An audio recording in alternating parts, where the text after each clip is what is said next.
Here's what you missed in the last 3 minutes during that commercial break. Republicans right now voting to basically blow up the rules and force through the confirmation vote for EPA pick Scott Pruitt. That vote just happening 11-0. No Democrats in the room. Remember, Democrats boycotted this, as we told you earlier this hour. So Republicans are essentially making this rules change to move this through.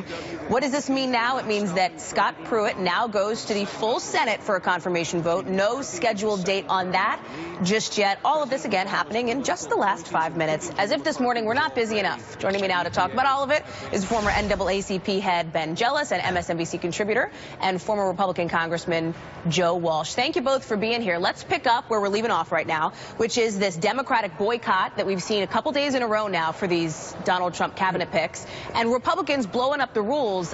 Joe, I'll start with you. Is this the right move for Republicans to essentially suspend the rules and move forward anyway and bulldoze this thing through? Hey, Hallie, yeah, I think it is.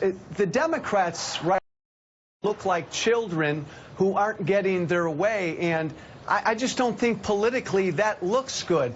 And the dichotomy, Hallie, between what Trump is doing and what the Democrats are doing. Trump's doing things, and the Democrats are having a hard time keeping up, and they're almost left in the wake almost every hour, complaining and whining about what he's doing. I just don't think that's a good look for them. But, Ben, there's a counter-argument here, right? Well, the counter-argument here is that this is about the fate of our world, and the Dems look like the only ones who are in touch with about, the thinking of, say, 99% of the scientists on the planet. This EPA pick is against virtually everything that the EPA stands for, and there's good reason why Dems would not want to have anything to do with him. If Donald Trump wants to pick somebody who will destroy the EPA and, frankly, further imperil our planet, he'll need to do it by himself with his party. Let's talk about this news that developed overnight out in California. The president tweeting this morning about those protests at Berkeley. Here's what he says. If UC Berkeley does not allow free speech and practices violence on innocent people with a different point of view, no federal funds? ? And just to remind our viewers, this protest developed overnight out at Berkeley because Milo Yiannopoulos, a sort of noted troll, sort of flamethrower, if you will, was set to speak. Joe, you support the statement from the president, the threat to essentially strip federal funding from one of the top universities in the country. Why? Oh, Hallie, absolutely. I mean, think about it. UC Berkeley, the birthplace of the free speech movement, used violence last night to shut down speech. If a conservative speaker can't speak on a college campus receiving federal dollars, absolutely those dollars should be yanked. The administration, the college administration, should make sure that all voices are heard. I think it was a great thing that Trump said that.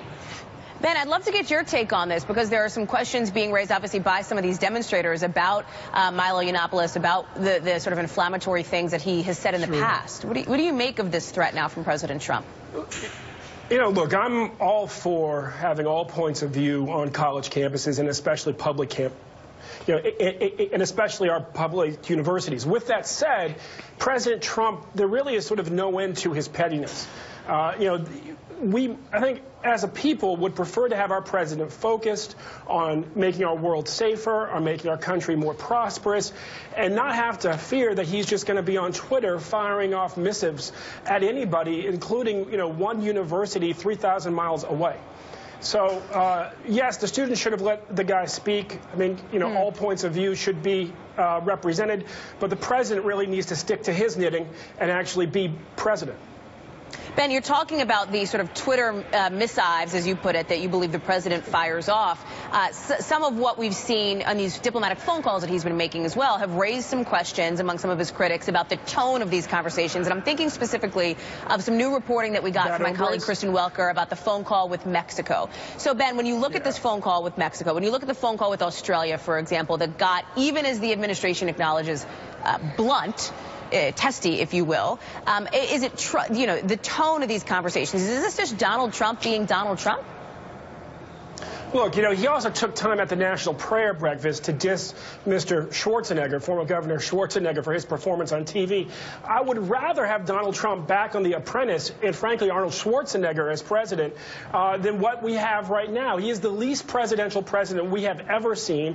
And, quite frankly, Mr. Schwarzenegger doesn't set a very high bar, but as governor of California, he was a lot more of a just stable presence than Joe, President Trump, who comes across, frankly, in his conversations with world leaders, in his pushing of China, he comes across as dangerously unstable. And that's Joe, I imagine supporters, though, of the president would say this is Donald Trump being Donald Trump and sort of representing America's interests. Gosh, no, Hallie, he needs to be president. Go ahead, Joe. I'm sorry, but let me get Joe, have Joe have the last word here. He's our first citizen president. Hallie, he was elected to shake things up here and abroad, and that's what he's doing, and he's doing it in a city that's not used to this kind of thing. But regular Americans love what he's doing, Hallie. Former Congressman Joe Walsh. I'm fairly certain that all of our presidents have been citizens, Joe.